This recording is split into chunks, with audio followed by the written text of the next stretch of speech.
Welcome back to Carly's Declassified. It's going to be a quick one today. I posted in my original video and in the last video a lot about my laparoscopy.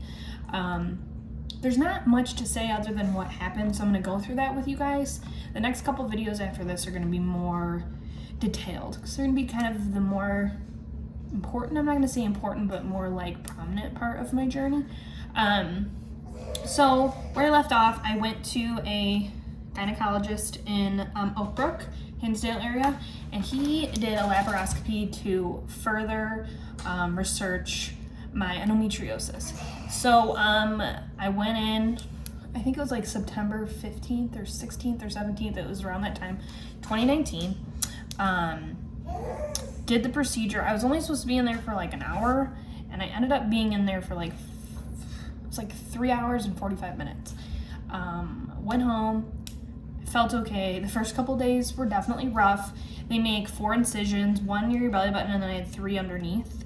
And they use a series of small tools and a little camera to do it, so they're not cutting you open entirely. And then I didn't hear back from them for almost 2 weeks, and that was really hard for me. I was off for almost a month after. It was kind of invasive. They did a lot of work in there. And I went back for my post-op, took my bandages off, my stitches out, everything, and I got to finally sit down with the doctor.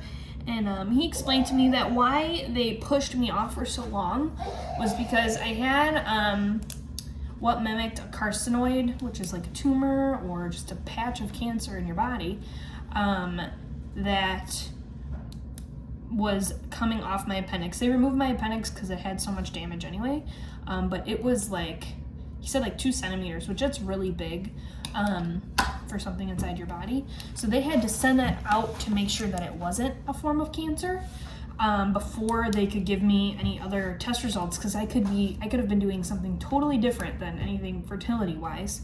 So fortunately it ended up being okay, but it just goes to show you that this stuff is like growing things in my body that I had no idea that was in there. And the reason that they knew that it wasn't cancerous is A, it didn't come back for any cancerous tissue, but B, it was layers and layers and layers of endometrial tissue, which is what is found in your uterus. So it was just kind of building upon itself and creating this mini endometrial tumor. Anyway, they found that, and then my tubes were blocked completely with endometrial tissue. So nothing was coming in and nothing was going out, but prior to it being blocked, a lot of tissue made it through those tubes and started growing on other areas in my pelvic anatomy. So like bladder, bowels, ovaries, gallbladder, appendix, liver, made it up into my esophageal area right here. I know of girls that even have gotten it in their shoulders, and I think I mentioned that last video, that it was so bad. I didn't have tons of cysts, I had a couple, but a lot of the times people with stage 4 are known to have endometrial cysts, and I was very fortunate not to have many of those. I think I've had them in the past because I've had a lot of breakthrough bleeding, and that causes that. Anyways, I felt very relieved because I didn't even know I had endometriosis. They just thought I did when I went back for that appointment, and when he told me that that's what I had and it was stage 4, it was such a relief, but it was also like terrifying because everything you read on the internet and testimonials, stage 4 is tricky with infertility. It can affect fertility in a multitude of ways. He fortunately got my tubes cleaned out. However, just the natural environment that endometriosis causes can cause infertility because it's really inflammatory. So you're not giving your, hold on 1 second. Got a crazy baby. Sorry. Where was I? So anyway, the endometriosis, it can cause a not pleasant environment for an embryo to implant. You want the embryonic area that it's going to implant to be so calm and receptive that it's noted that a lot of people with endometriosis it either takes them a longer time to get pregnant or they can't because the area is so inflamed. Now some people before or after surgery take the suppressant that makes you not ovulate, so your insides can have a break, because ovulation is what triggers it, because that's when you ovulate, you have menstrual cycles. So they're kind of making you not have one for a while. I didn't do that. I kind of just wanted to hit the ground running and try to get pregnant right away. And since I had the lap and had everything removed, I felt good to go. Moving forward, he kind of explained all that to me. Sam was like super mind blown because he was working a lot during this time, so he didn't get to go to that particular appointment. He was working.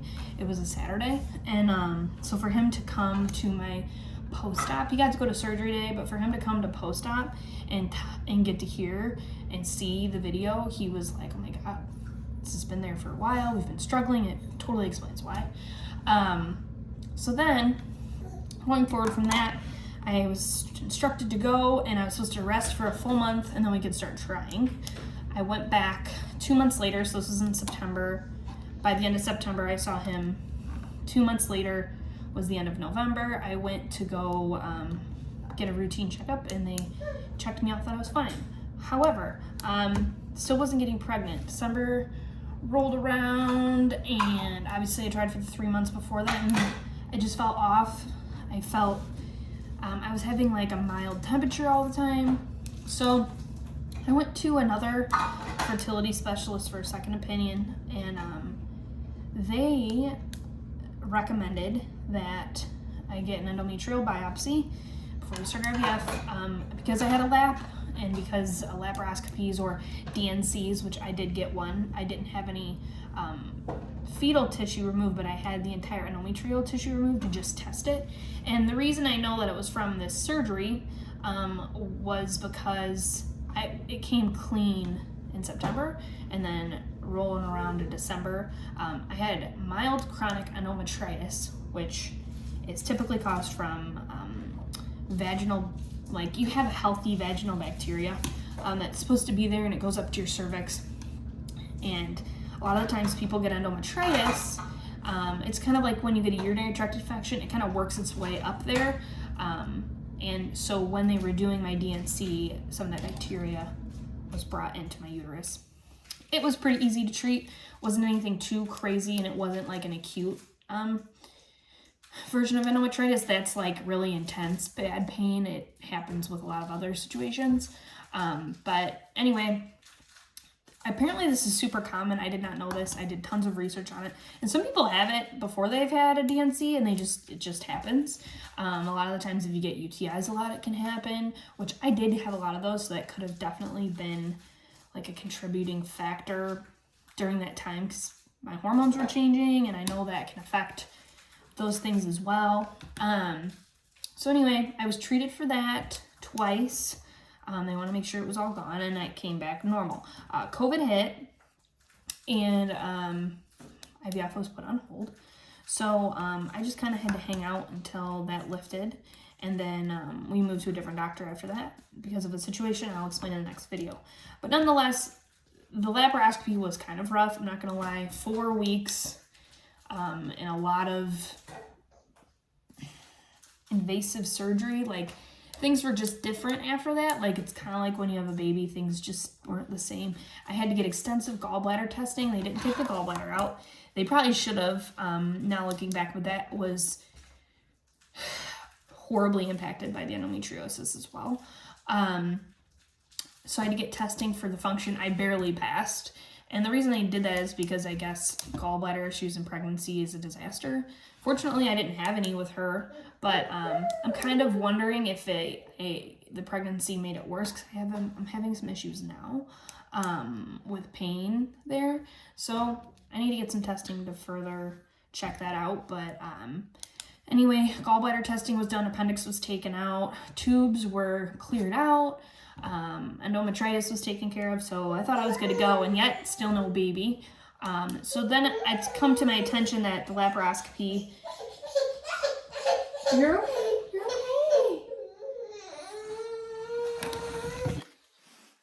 okay. The laparoscopy can affect your egg supply because they use a burning technique versus a cutting out technique, which I said before that if I were to do it again, I would probably research the excision versus the ablation, because I think that is what affected my eggs, because my egg numbers were phenomenal prior to that. Anyway, they say that sometimes after a lap, your eggs just need some regeneration and you'll get some good ones. I don't know how true that is. I had really low egg scoring, so that's probably why I wasn't getting pregnant, because I didn't have a lot of genetically normal embryos coming through. So that's where I got introduced to IVF. I just want to note that this probably... No nap day. No nap week, really. I want to note that a lot of people that do get laparoscopies have much better success than I did. I think I had like a multitude of factors affecting my infertility. I don't think it was the endo. I think it was the egg issue as well. And talking to my IVF doctor, he thinks that the next time around I could get better results just because I've let my body kind of heal, and then I was pregnant, so the endo was gone during that time because I didn't ovulate. So if you are looking into laparoscopy, I would research the doctor, the kind of removal method they want, and then talk to your IVF doctor if you want to do IVF, or your OB, because they might tell you the differences. Finding out later, I'm happy I had the lap because of my pelvic distortion that it caused, but I'm not happy that I had it because I think it did affect my egg quality. Like, for example, if any of you guys have gone through IVF, I had 18 eggs retrieved, which is really, really good.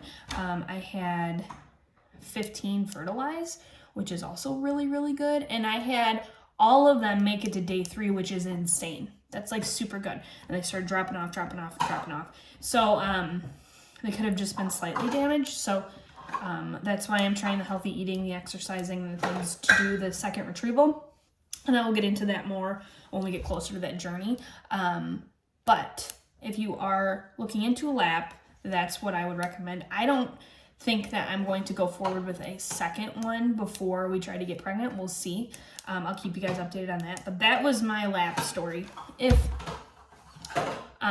anybody has had this experience, some people have had some really wonderful outcomes with their lap, like pregnant right away. It's balanced the hormones, they felt better. But then I've read stories where people have had like 5 or 3 or 2 and nothing is getting better for them. So I think there's some other approaches that in the future will need to be made, like diet, nutrition, medication. So anyway, that's my lap video. Hope you guys like it. I know it's short, but after last video being like 23 minutes, I realized that like short and sweet's the way to go. And the next 2 videos may be lengthy, so I'm gonna cut them in half. Maybe like Monday, Wednesday. So hope you guys like, and we'll see you soon in my stories. I hope you check out the vid.